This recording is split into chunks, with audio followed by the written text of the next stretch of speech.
అది అప్పటికి చాలా పాపులర్. ఆ పాటతోనే మొట్టమొదటి ముచ్చరత్న సర్పంచ్ కూడా గెలవగలిగిన తర్వాత సమితి ప్రెసిడెంట్ 2 సార్లు ఇండిపెండెంట్ గా ఎన్నుకోబడ్డారు. దాన్ని చాలా మేము హోంవర్క్ చేసాం ఎవరితో పాడియాలని.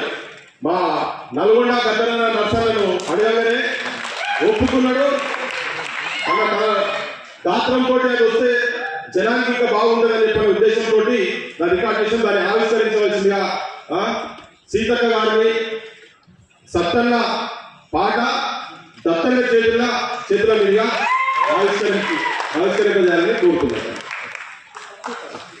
ఈ పాట ప్లీజ్.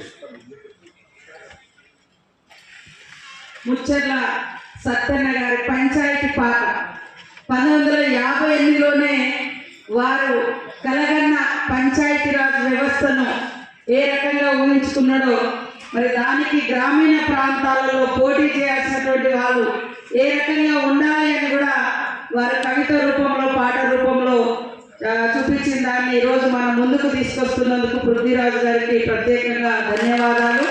పల్లెల పంచాయతీ ఎంత ఇంపార్టెంటో గత 1.5 years నుంచి గ్రామాలలో సర్పంచులు లేకుండా మేము చూస్తూ ఉన్నాం. సో ఈరోజు ఆ పాటను ఆవిష్కరిస్తున్నందుకు చాలా చాలా సంతోషం. ఇప్పుడు ఆ పాట ఆవిష్కరింప చేయాల్సిందిగా కోరుతాను.